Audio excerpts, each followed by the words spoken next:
Michael Blumenthal is the author of 6 books of poems. Dusty Angel and the Wages of Goodness are the most recent. 2 others, Against Romance and Days We Would Rather Know, have recently been reissued. He's not just a poet. He has published a memoir, All My Mothers and Fathers, in 2002, a novel, Weinstock Among the Dying, which I understand has a sequel either in existence or forthcoming. Neither one. Neither one. In my drawer. In a drawer, forthcoming. And a collection of essays from Central Europe When History Enters the House, published in 1998. Although I thought he wouldn't remember it, it turns out he did. I first met today's poet 20 years ago, when I, a freshman at Harvard University, enrolled in a poetry workshop taught by Michael Blumenthal. Here are some things I remember about that workshop. It met in an attic room in a little house on 34 Kirkland Street, in which the afternoon light was particularly beautiful. Blumenthal was the first person to have me read Robert Haas's great poem Meditation at Lagunitas, which he gave to us along with the only somewhat consoling assurance that it shouldn't make us feel too ashamed of our own work. This was the best poem that a very good poet had written. He taught me what a sestina was and had me write one. As this has become a requirement, I can now hold my head up in poetic company. When I described in a poem a book as two-handed, he pointed me toward the two-handed engine in Milton's Lycidas, an image that has generated as much commentary as many books. He taught me the word oubliette, which I have not had much occasion to use, but which I'm happy to know. I have no doubt that he taught me many other things as well: words, forms, poems, the contents of brilliant afternoons that I have not forgotten, but knowledge of which I no longer trace back to him. And now that I'm a teacher of poetry, it strikes me that this is one of the goals of teaching when it is done well. Not to be the name of what is known, but to be the reason something is known. Not to be oneself the school, but to sit in the brilliant schoolroom. The former is charisma, the latter is wisdom. The question is, and I think it is a question, does a poet aspire to be the name of what is known, or the reason we know a thing? There is no shortage of poets of the charismatic kind, some of them very great. Poets who want whatever is in their poems to be tied in some fundamental way to their persons or their names. Keats, calling out Wordsworth for this very desire, called it the poetry of the egotistical sublime, declaring in rebuke, poetry should be great and unobtrusive, a thing which enters into one's soul and does not startle it or amaze it with itself, but with its subject. How beautiful are the retired flowers! How they would lose their beauty were they to throng into the highway, crying out, "Admire me, I am a violet. Dote upon me, I am a primrose." The poet who keeps us bound to his or her life, whether to instruct us with its example, seduce us with its heroism, or amaze us with its grotesqueries, raises the question of generality. But such egotism belongs also to the formal innovator, for whom anything so recherché as a speaker, much less a biography, is a failure of originality. The very, very new often comes to us with the application for a patent. Don't forget where you got it. Or even, this is my body. Do this in remembrance of me. As I understand him, Michael Blumenthal is a poet of the wisdom kind. Love, loss, desire, betrayal, forgiveness, wounding, flesh, hunger, and satisfaction are not just the subjects of Blumenthal's poetry, but the words in them. And if it should seem strange to you that this is worth mentioning, then you haven't been paying attention to the poetry written in the last 25 years or so. For my contemporaries, these words are retired flowers. But I think with Keats that it's wrong to think of this as a critique. It isn't enough to say that these are poetry words. They are words that, with their unabashed opening to the whole tradition of poetry, speak in a language that is not his alone, but a shared possession. And what is true of his language is true of his experience as well. For though his poems arise out of his life, They are not satisfied to remain bound to that life. Even he is not satisfied to remain bound to the one life. There are days we would rather know than these, and there is always later a wife we would rather have married than whom we did. In that severe nowness, time pushed imperfectly to then. I think of Blumenthal as a poet whose wisdom consists in dissatisfaction, and who hasn't listened trembling while life cried out, diversify, and love called back to specialize. It is a compelling paradox that what makes Blumenthal's poetry distinctive is its desire to move us beyond itself to something greater. But this paradox, too, is built into his poems, in the way they bend back toward themselves in resignation, in grief, and in praise. Why should I lie to you? It never ceases, the longing. I stare out into the street. I turn my lustful eyes back toward the page. I grieve for my one life. I praise my life. I speak your name. This lesson, too, I will file in my memory under the name Blumenthal. Please join me in welcoming him.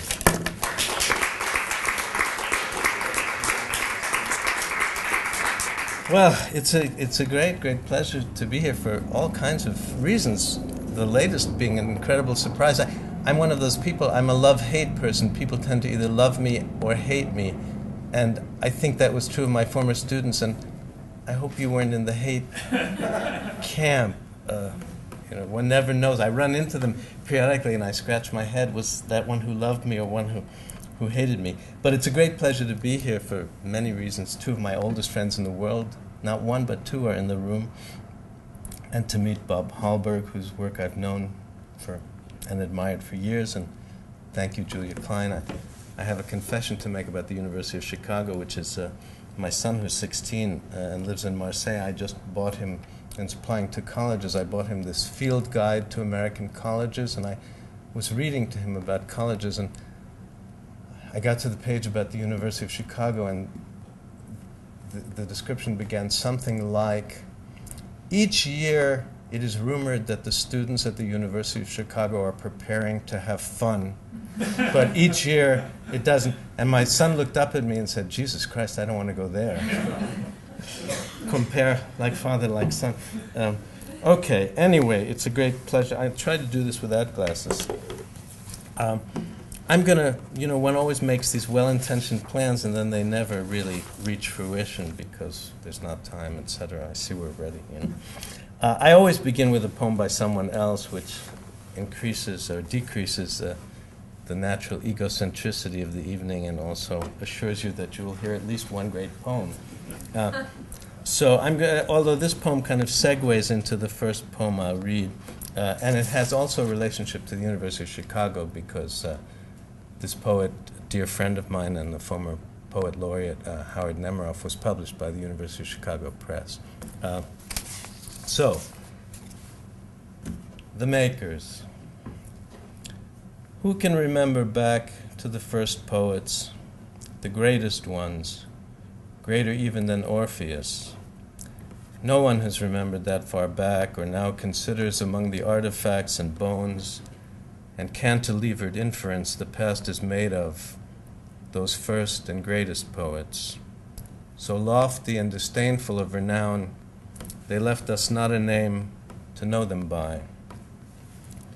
They were the ones that in whatever tongue worded the world, that were the first to say star, water, stone, that said the visible and made it bring invisibles to view in mind and time and change, and in the mind itself, that minded the hitherto idiot world and spoke the speechless world and sang the towers of the city into the astonished sky. They were the first great listeners attuned to interval, relationship, and scale, the first to say above, beneath, beyond. Conjurers with love, death, sleep, with bread and wine, who having uttered vanished from the world, leaving no memory but the marvelous magical elements, the breathing shapes, and stops of breath we build our babbles of. And this is a poem directly indebted, this is from my first book, which was written when I knew Oren for the first time. Or no, it was written before I knew Oren for the first time, actually, 1980. We were both young. But it was directly inspired by both this poem and something Howard Nemeroff said at a lecture, because that poem, as you can see, is about the real poets were the ones who, of course, invent the language. And at this lecture he was giving, he paused for a moment and with this kind of twinkle in his eyes said, imagine being the first to say surveillance. Pretty word, surveillance. Inventors. Imagine being the first to say surveillance. The mouth taking in air like a swimmer, the tongue light as an astronaut gliding across the roof of the mouth, the eyes burning like the eyes of Fleming, looking at mold and thinking penicillin.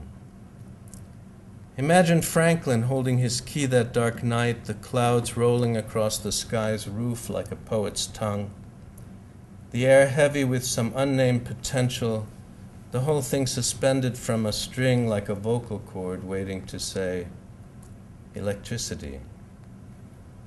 Or imagine digging for shale in some dull Oklahoma, how the ground is a parched throat waiting for moisture and you all derricky and impatient, knowing something you have yet no name for might rise and surprise you. Imagine being the first to say petroleum. Some night, dry as an old well and speechless beneath the brilliant moon, think of Heisenberg, taking his ruler to the world for a measure and finding in the measuring an irrevocable changing. Imagine being the first to say, with confidence, uncertainty. It goes on like this always. A poet stops in the woods to clear his throat, and out comes convolvulus. A biologist rolls over during the night to hold her husband, thinking peristalsis. A choreographer watches the sunrise over Harlem, whispering tour jeté, ronde de jambe. Just think of it, your tongue rolling over the first pharmacopoeia, like a new lover, the shuddering thrill of it, the way the air parts in front of your mouth, widening the world in its constant uncertainty. Go on. Let your mind wander. Imagine being the first to say, I love you, oregano, onomatopoeia. Just imagine it. I'm going to just sort of read chronologically, but of course I'll never get to what I was going to read anyway. So, actually, since it's snowing, I thought I would read a poem about baseball just to make us, and since it's football weekend, isn't it, right? This poem is called Night Baseball, and like many poems which seem autobiographical, it's full of fictions and lies and distortions, one of which is that it makes me seem like I was a good baseball player, which I was decidedly not. It begins with an epigraph from Proust, from Remembrance of Things Past, in which he says, I retrace by moonlight the roads where I used to play in the sun. Night Baseball. At night when I go out to the field to listen to the birds sleep, the stars hover like old umpires over the diamond, and I think back upon the convergences of bats and balls, of cowhide and the whacked thumping of cork into its oiled pockets.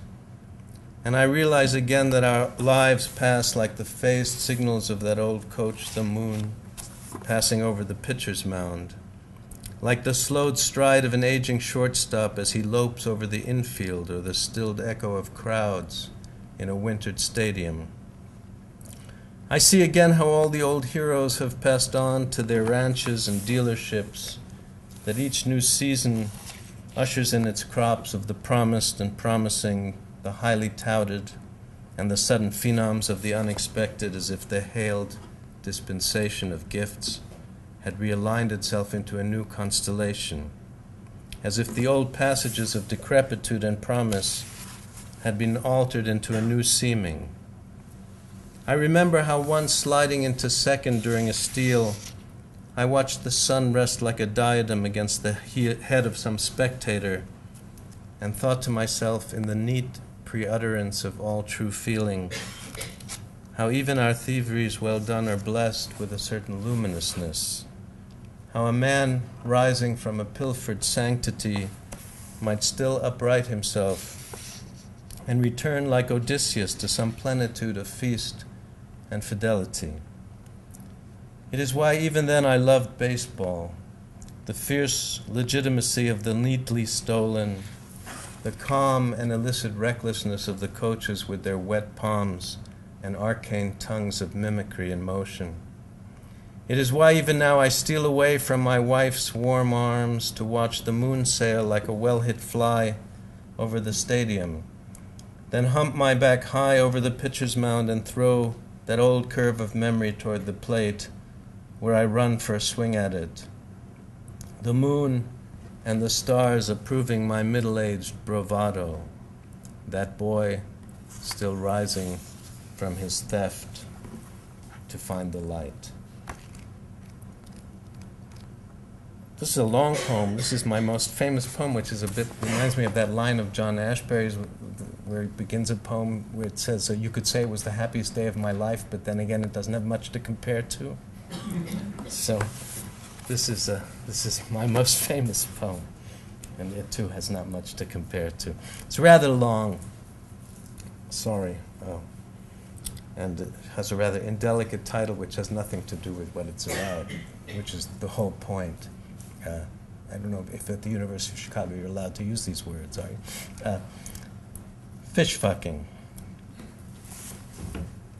This is not a poem about sex, or even about fish, or the genitals of fish. So if you are a fisherman or someone interested primarily in sex, this would be as good a time as any to put another worm in your hook, or find a poem that is really about fucking. This rather is a poem about language and about the connections between mind and ear, and the strange way a day makes its tenuous progress from almost anywhere, which is why I've decided to begin with the idea of fish fucking. Not literally, mind you, but the idea of fish fucking, because the other day, and a beautiful day it was in Virginia, the woman I was with, commenting on the time between the stocking of a pond and the first day of fishing season, asked me if this was perhaps because of the frequency with which fish fuck. And though I myself know nothing at all about the fucking of fish, indeed I believe from the little biology I know that fish do not fuck at all as we know it, but rather the male deposits his sperm on the larvae which the female in turn has deposited. Yet the question somehow suggested itself to my mind as the starting point of the day, and from the idea of fish fucking came thoughts of the time that passes between things and our experience of them. Not only between the stocking of the pond and our being permitted to fish in it, but the time, for example, that passes between the bouncing of light on the pond and our perception of the pond, on the pond, or between the time I say the word Jujunguwap and the moment that word bounces against your eardrum, and the moment a bit further on when the nerves that run from the eardrum to the brain inform you that you do not in fact know the meaning of the word Jujunguwap. But this perhaps is moving a bit too far from the idea of fish fucking. And how beautifully blue the pond was that morning, and how lying among the reeds atop the dam and listening to the water run under it, the thought occurred to me how the germ of an idea has little to do with the idea itself, and how it is rather a small leap from fish fucking to the anthropomorphic forms in a Miro painting, or the way certain women when they make love pucker their lips and gurgle like fish, and how this all points out how dangerous it is for a man or a woman who wants a poet's attention to bring up an idea, even so ludicrous and biologically ungrounded a one as fish fucking. Because the next thing she knows, the mind is taking off over the dam from her beautiful place, off over the hills of Virginia, perhaps as far as Guatemala, and the black bass that live in Lake Atitlan who feast on the flightless grebe, which is not merely a sexual thought or a fishy one, but a thought about the cruelty that underlies even great beauty, the cruelty of nature and love and our lives, which we cannot do without, and without which even the idea of fish fucking would be ordinary and no larger than itself. But to return now to that particular day and to the idea of love, which inevitably arises from the thought that even so seemingly unintelligent a creature as a fish could hold his loved one naked in the water and say to her softly, "Liebes, mein Liebes." It was indeed a beautiful day, the kind filled with anticipation and longing for the small perfections usually found only in poems. The breeze was slight enough just to brush a few of her hairs gently over one eye. The air was the scent of bayberry and pine, as if the gods were burning incense in some heavenly living room. And as we lay among the reeds, our faces skyward, the sun fondling our cheeks, it was as if each time we looked away from the world, it took on again a precise yet general luminescence when we returned to it, a clarity equally convincing as pain, but more pleasing to the senses. And though it was not such a moment of perfection as Keats or Hampson speak of, and for the sake of which we can go on for years, almost blissful in our joylessness, it was a day when at least the possibility of such a thing seemed possible. The deer track suggesting that deer do indeed come to the edge of the woods to feed at dusk, and the idea of fish fucking suggesting a world so beautiful, so divine in its generosity, that even the fish make love, even the fish live happily ever after, chasing each other, lustful as stars through the constantly breaking water. I'm going to change the atmosphere. Actually, I should read this poem for Oren. I don't think this was your class, but this is one of those rare poems that comes out of the happy confluence of writing and teaching, which happens rarely, I think, in a writer's life. Usually they battle each other for supremacy, and neither one wins. I was teaching a class on formal poetry, I think, around your time, and we were talking about the villanelle, which I don't need to tell the people at the University of Chicago what that is. I wake to sleep and take my waking slow. The art of losing isn't hard to master. Rage against the dying of the light, etc. And I was telling my students that really the key to writing a villanelle is you need 2 good rhyming lines of 10 syllables, hopefully, and that the villanelle will write itself, at least one of which should be a mystery. And at that time, I had just bought a house in the suburbs. I grew up, I was a kind of nerdy, Woody Allen-esque type of guy, not like my friend David from Richfield Springs. And I wanted always to be a real man, and I thought real men have houses, and they go to Sears on Sunday and buy tools, chainsaws and things, fix things. So I bought this house and went to Sears on Sunday and attempted to fix things, but only broke them worse, and was utterly, utterly miserable. Actually moved into my office and started translating Goethe at night. But there was one very, very funny thing. I had an elderly couple who were my neighbors. Their name was Lloyd and Lorraine. And Lorraine was the secretary at the Arlington, Massachusetts Police Department. And Lloyd was a retired used car salesman from Florida. And Lloyd used to drive Lorraine to work in the morning, and then he would walk around the neighborhood sort of bereft and sad-looking, clutching a golf putter in his hand, as if he was looking, for a game, a golf course. And then he would go pick Lorraine up, and they would go out to this field behind my house near the water, and Lloyd would hit these golf balls, and Lorraine would fetch them. So, this leads to the villanelle, because I was driving home one day, and this line, I hated suburban life with a passion. This line came to me about the suburbs, which went, "Conformity is caught here, but nobody catches it." And I stopped at a red light and I suddenly realized to my great delight that it rhymed perfectly with Lloyd hits the ball and Lorraine fetches it. And voila, there I was, suburban. Conformity caught here, nobody catches it. Lawns groomed in prose with hardly a stutter. Lloyd hits the ball and Lorraine fetches it. Mom hangs the laundry, Fred Jr. watches it. Shirts in the cliched air all aflutter. Conformity caught here, nobody catches it. A dog drops a bone, another dog snatches it. I dreamed of this life once, now I shudder. As Lloyd hits the ball and Lorraine fetches it. A doldrum of leaky roofs, a roofer who patches it. Lloyd prowls the streets, still clutching his putter. Sounds very Freudian, doesn't it? Conformity caught here, nobody catches it. The tediumed rake, the retiree who matches it. The fall air gone dead with the pure drone of motors. While Lloyd hits the ball and Lorraine just fetches it. The door is ajar, then somebody latches it.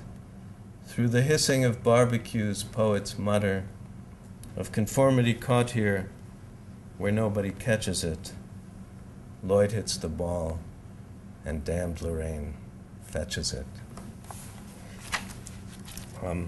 I wasn't going to read this poem, but things come to mind suddenly, and this is a found poem. I don't usually read found poems. I don't usually find poems.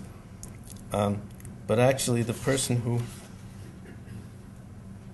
thanks to whom I found the poem, is in the room. I stole the poem, if I can find it. It's called A Marriage.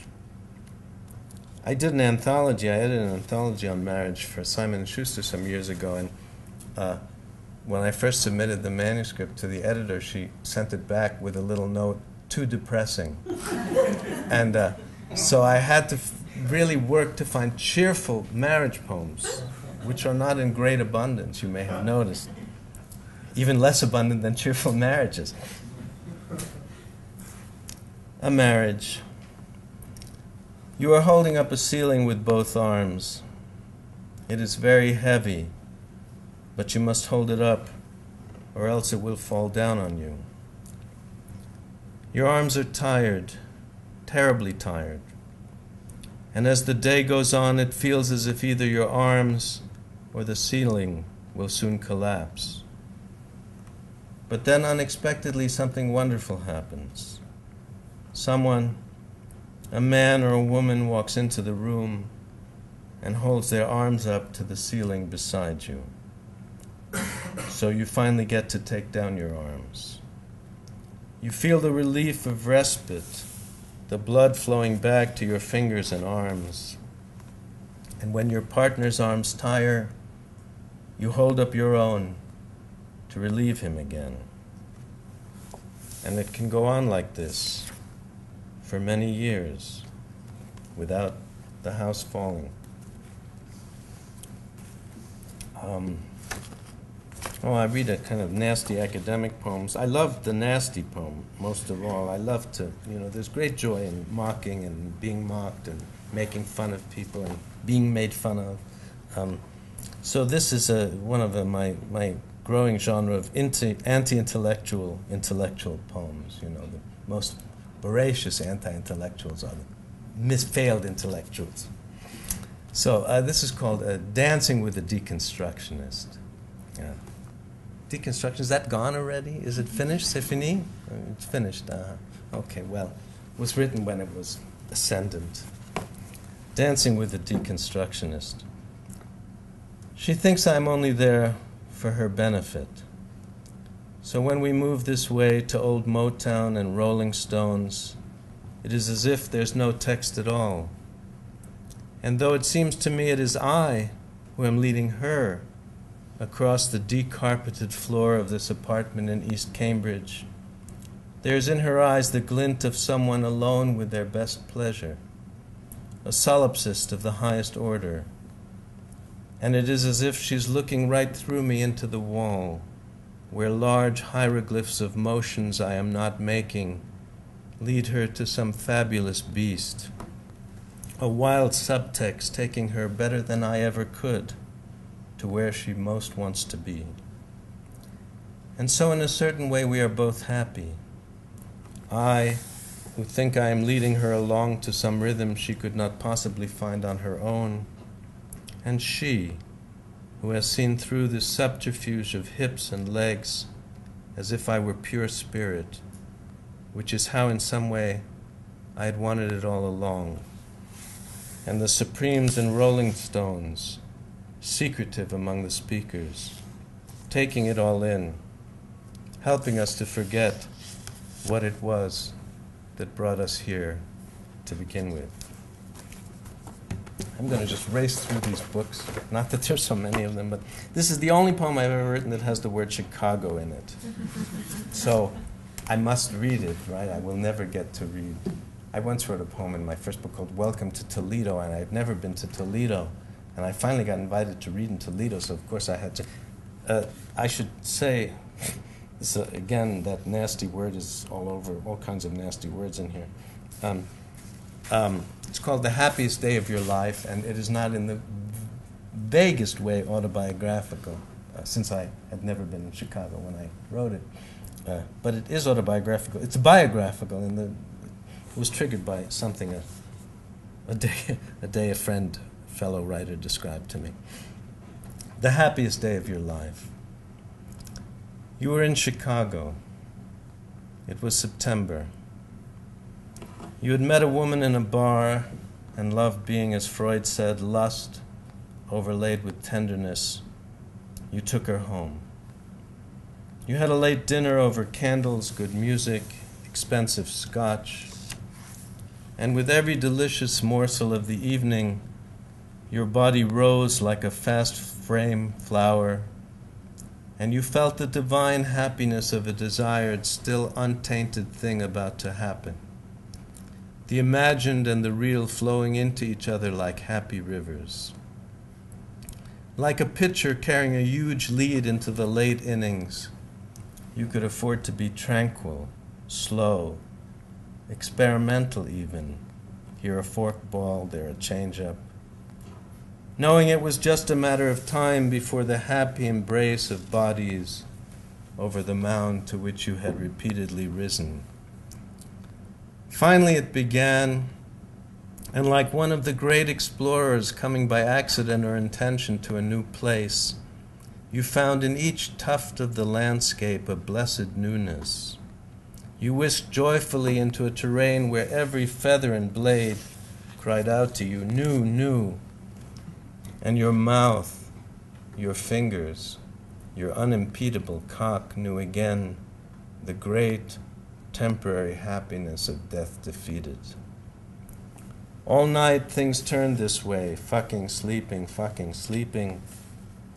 And when morning came, you had reached the other side of the island of your discovering, and the sun was rising, and you kissed her goodbye over coffee and went off to get a Sunday paper, which you sat reading alone in the bright morning light along Lake Michigan. The only thing fluttering around you, the sound of birds, the pages of newsprint in your hand, turning. This little book is actually my favorite book. I think. I can't remember. Oren kindly quoted all kinds of... Yeah, this is the poem. I don't know my own. You did more work for this than I did. But I should read this actually for Robert and my friend David, two Germanists, since it's set in Germany, in Berlin, on a street which poets can't resist doing something with called Bleibtreustraße, which means be faithful street or rest faithful street. This was in my great moralistic days when I wanted to be good. Bleibtreustraße.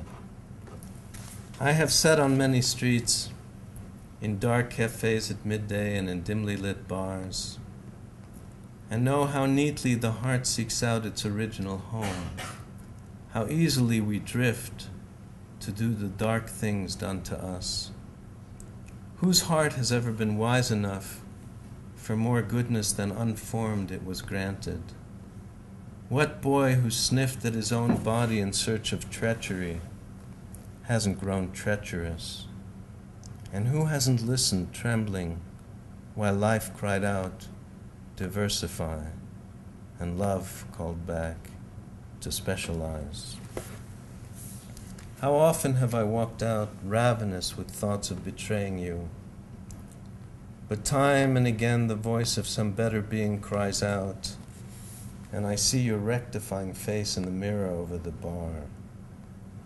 Oh, love, who can resist being shamed into goodness by his own late luck? And who can resist the thrill of his own betrayals? Why should I lie to you? It never ceases, the longing. I stare out into the street. I turn my lustful eyes back toward the page. I grieve for my one life. I praise my life. I speak your name. I'm going to read one more poem from here, actually, which is set in France. It was inspired, I think, did George Steiner used to teach here? No? Somehow? Studied here. I know he had some relationship. Well, both Theodore Adorno and George Steiner, I think, have both been credited with saying, after the Holocaust, no poetry or something. I'm crudely paraphrasing. Cherries. After Auschwitz, it's been said, it's no longer possible to write about cherries.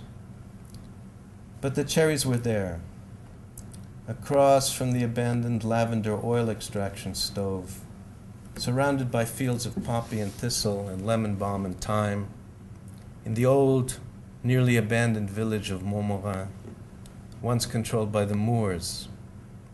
And when we went to pick them, the air smelled of lavender, rosemary, and linden blossom, and my son was sleeping against the breast of my wife, who looked especially beautiful in the late light of Alpes d'Haute-Provence, and the cherries were delicious against our palates, turning our tongues a purplish red, their juice dripping down our chins, the magpies hovering over us like priests, the crows pirating the hayfields, and I found myself with no choice but to bless the ambiguous god of cherries and magpies and children and marriage, to bless the strange god of my eccentric mother-in-law Yvette gathering cherries high in the trees, and to curse the dark god of Auschwitz and Treblinka and Birkenau and Dachau, relishing the taste of cherries in my mouth, refusing to believe they are the same God.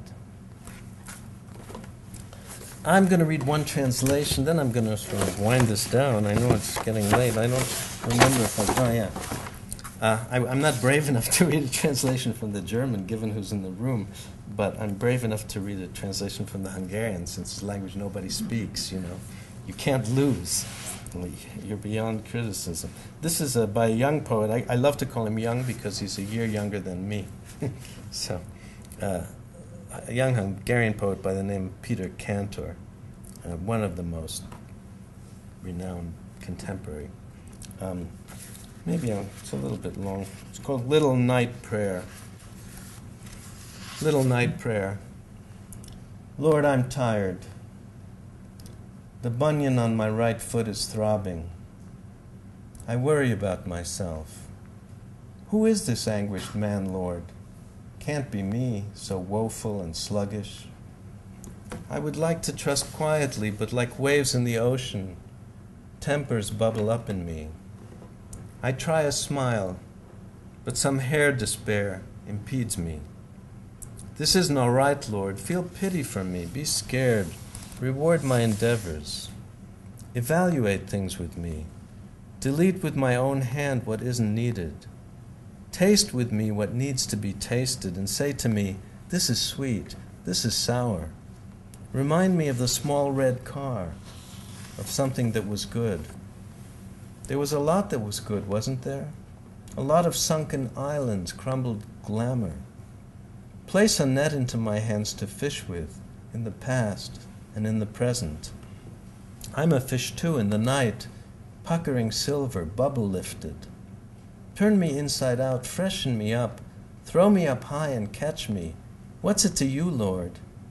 If you must, lay down your cards. Show me something new. How your leaves fall, your sun scorches, your wind whistles. Speak to me. Talk with me through the night. It's nothing to you, Lord. I'm going to read some maybe new poems. I don't know. Okay. Well, I'll read only some new poems and then I'll quit. I have 2 new manuscripts. One is called Not the Soul, and I'll read maybe a poem or 2. It's a poem actually from my son, who, like most people's sons and daughters, had a period of addiction to Harry Potter, and their parents too, I guess. 330 million copies, I believe. The envy of every poet who sells 330 copies. For my son reading Harry Potter. How lovely to be lost as you are now in someone else's thoughts. An imagined world of witchcraft, wizardry, and clans that takes you in so utterly. All the ceaseless background noise of life's insistent pull and drag soon fades, and you are left, a young boy captured in attention's undivided days.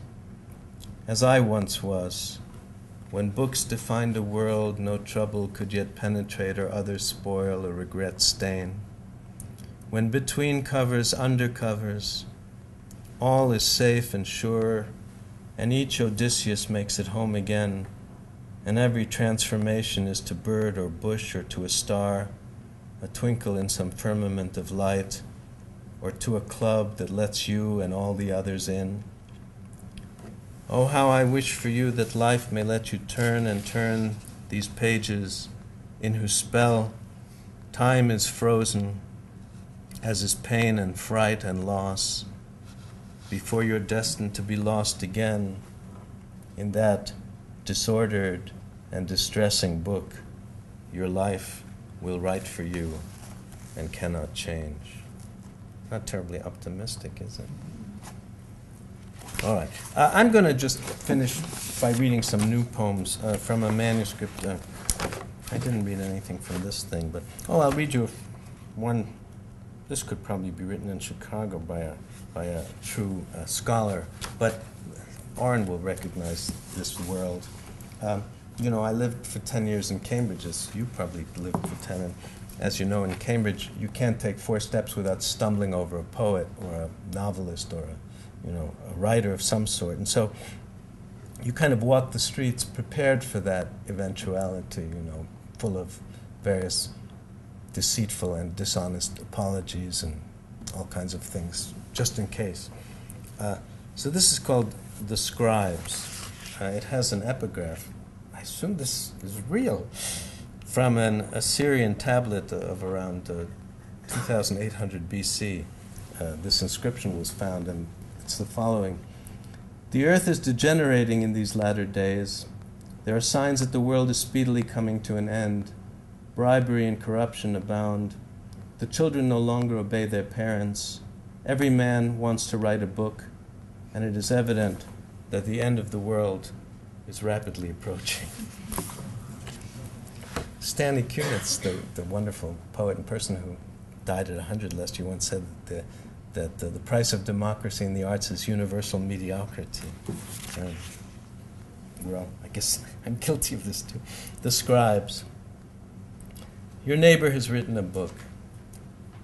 Your neighbor's wife, too, has written a book. And your mailman, and your landlord, and your maid, and the young girl who bakes pies at the Stop and Shop. Yes, she too has written a book. Your best friend is writing a book about the book your first wife wrote. So you smile and say, "I'm so sorry I haven't read your new book," to everyone you run into, just in case. Once you lived in a world of not many books and were a happy bird. The earth was a place of wide margins, little text. Now, though you're deep in the bookish dark and ink runs through your heart like lead, with only the distant, the partial, and the dead to call you brother, you whirl at your will looking for air in this hard-bound, hard-edged place of too much thinking. Oh, friends, I love you all, but long for a little heart among these hard-won pages. Don't read my own book tonight. Just walk down to the river where the moon's thin as a parenthesis, and even the ducks have abandoned the shore for their bookish houses, their relentless, cacophonous typewriters. I'm going to just read a few poems from this new manuscript, which has the very elegant title, And. About 18 years ago, I wrote a poem which became the title poem of one of my books, The Wages of Goodness. It was called And the Wages of Goodness Are Not Assured. And the second I wrote it, I knew that one day I would write a book, all of whose poems revolved around the word and, which I think is the most interesting and most neglected word in the English language, the most used and least thought about. And actually, when you think about the word and, of course, it's tremendously important. I mean, it connects all kinds of disparate things. We use it all the time. We use it when we can't think. We use it when we can think, etc., etc. So I'm going to read a few poems from this and I'll read you the prologue, which is maybe a kind of explanation of the poem. And is a beautiful word, so underrated in the nomenclature of grief and desire. Like its near namesake, it can carry many times its own weight. Take, I saw you, and from the moment I did so, my life was never the same again. Or, there was a residue of sadness in his face, and only when I looked him in the eye could I see the hard luck that had befallen him. And accretes to itself what and can, in its agglutinizing conduct and its lust for list-making. Grass lines the pond, writes Li Chen, Song Dynasty, and water lines the bank. The sun sinks in the mountains and in the icy ripples. Or my own. It was a cold and wintry day, and as I walked out into it, I felt revivified and lucky to be alive and full of joy. Phew, you might say. That's a shitload of ands to pack into a single sentence. But and has its own priorities. It can even go as it just did, next to a but, without significant damage. And I was hungry and tired, and my heart ached for a little womanly sympathy. And, of course, can simply introduce the next thought or the next item on a list or suggest there's more to the story, and that whatever has been said thus far suffers from congenital incompleteness. And this is what I wanted you to see, he said, wanting to divert attention from his own conjunction.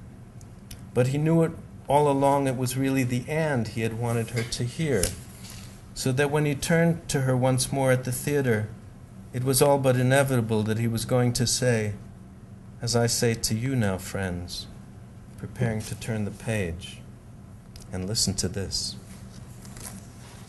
And so I'll read you a few poems from this.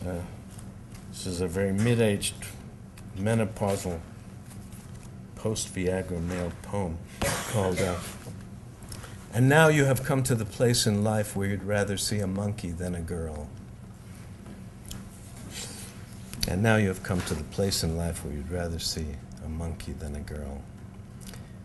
Whether to stay up past your usual bedtime and wait for Melissa, the gorgeous waitress at the Mari Sol, or to rise early in search of the howler monkeys and blue morpho butterflies, that is the question. Whether it is nobler in the mind to search out endangered species or to continue your usual preoccupations with a proliferating one, is the issue this night that holds you, vacillating as ever, yet somehow more centered here in mid-age, where little Melissa wiggles her tush beneath the plate of quesadillas that's coming your way, right this very minute, along with a pitcher of homemade sangria, and Billy, the proprietor, slap-happy with the money of gringos and gringuitas, sends a knowing wink your way. And a little full of monkey business yourself, you ask Melissa, ¿Te gusta bailar? And yes, she does like to dance, would probably even like to dance and God knows what else with you. But the gods of sleep and of early morning are the ones you worship now, not the gods of sex and concupiscence, not the lip-smacking orgiastic saints of your younger years. And so you order a dessert of tres leche, pay the bill with a large tip, wink at Melissa, and the monkey wins. I'll read 2 nasty poems and then end, okay? This is a poem, I guess, about the world of creative writing. It is called, And There Is So Much Ink in the World, and So Much Shit. And on the 7th day, when he should have been resting, God gave out paper and pen to everyone who asked for them. He was blessed with a generous spirit, he was, and so didn't ask too many questions about talent or inspiration, didn't bother reading manuscripts or asking for letters of recommendation. No, it was a democracy of the eager and quasi-inspired. It was a good place even to grab a little nookie on the side. An even better place to hustle for influence.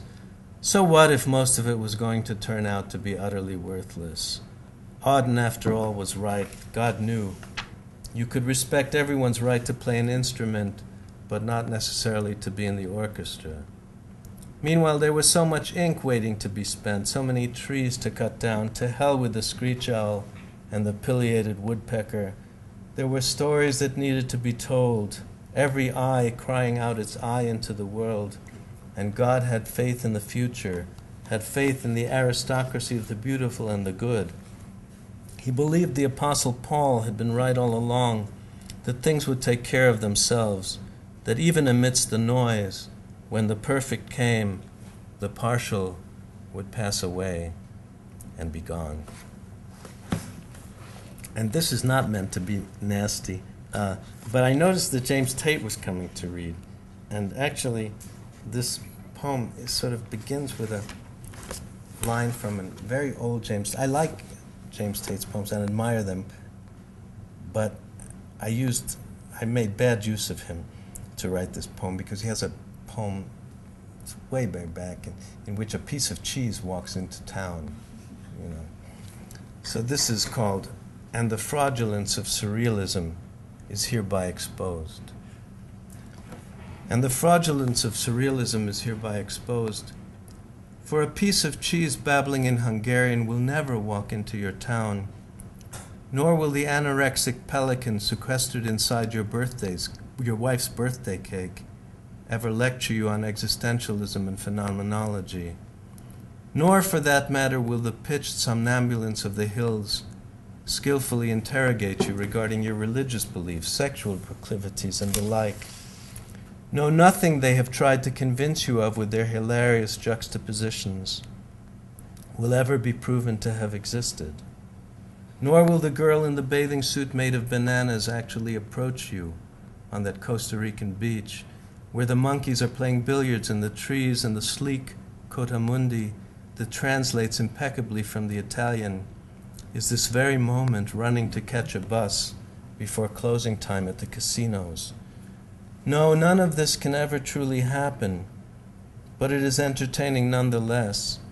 It is profoundly consoling to imagine that you, with your mutually exclusive longings and appetites at odds with one another, can still awaken in the middle of the night, go fetch your King James Bible from the freezer, mumble a few of the Psalms into the morning light, and some utterly tamed anaconda with the face of a cardinal will slither down from the trees, gently rub its Bach-producing fang against your cheek, And there, in the musically orgiastic resonance of what you thought was merely another sunrise, a world will have opened itself up to you, a whole universe of celestial perambulations and discordant harmonies, and you too will sing along with the succulent stars, and this will be how it has always been, and the Christmas tree that blows bubbles into the air will bless all your holidays, and the goose's stuffing